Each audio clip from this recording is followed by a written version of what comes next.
বন্ধুরা, আমার রান্নাঘর থেকে আজকে তোমাদের সাথে আমি একটা রান্না শেয়ার করছি। দেখো, আমি রান্নাটা করব পেঁপে আর আলুর একটা তরকারি, খুব সুস্বাদু তরকারি।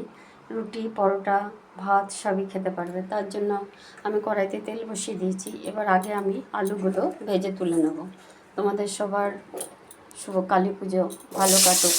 আমি এখানে আলুটা একটু দুরকম কাটা আছে, কিছু মনে করো না। আলুটা দুরকম কাটা আছে, কারণ আমার এক নাতনি কেটে দিয়েছে, বায়না করতে কাটবে, এরকমই রান্না করতে হবে। তাই আলুটা ভেজে নিই। তোমরা দেখতে, আলুটা খুব সুন্দর লাল লাল করে ভাজা হয়ে গেছে। এবার আমি পেঁপেগুলো দিয়ে দিই। আমি আলু আর পেঁপেটা এই ভেজে নিয়েছি, লাল লাল করে ভেজে নিয়েছি। এবার আমি এবারেতে আমি জিরে, তেজপাতা ফোড়ন দিলাম। আমি অল্পই তেল দিয়েছি, কেননা তেল দিয়ে পুরো ভেজে তুলেছি। এবার আমি হাফ পেঁয়াজ কুচিয়ে রেখেছি, পেঁয়াজটা দিয়ে দিলাম। এবার ভালো করে আমি ভেজে নেব। পেঁয়াজটা ভাজা হয়ে গেছে পেঁয়াজটা। এবার এর মধ্যে আমি 1 চামচ জিরে গুঁড়ো, 1 চামচ হলুদ গুঁড়ো, 1 চামচ লঙ্কা গুঁড়ো, হাফ চামচ ধনে গুঁড়ো দিয়ে আমি আদা গুঁড়ো দিয়ে, আদা গুঁড়ো না, আদা বাটা দিয়ে আমি ভিজিয়ে রেখেছিলাম।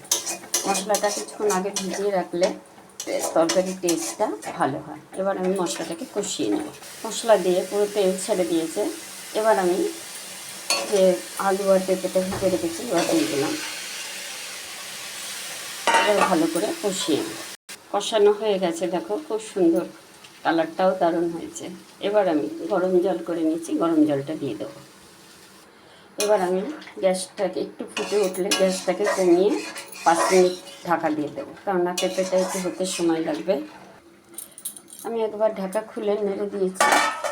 খুব সুন্দর গন্ধ বেরিয়েছে, যেন পুরো মাংসর মতন। তোমরা এরকম রান্না করে একবার খেয়ে দেখো। এবার আমি ঘি গরম মশলা দিয়ে নামিয়ে নেব। আমি ঢেলে নিয়েছি, ঘি গরম মশলা দিয়ে ঢেলে নিয়েছি। তোমাদের কেমন লাগলো তোমরা কমেন্ট করো। আমার চ্যানেলটাকে সাবস্ক্রাইব করো, লাইক করো, শেয়ার করো। আবারও বলছি, এরকম রান্না করে একবার খেয়ে দেখো।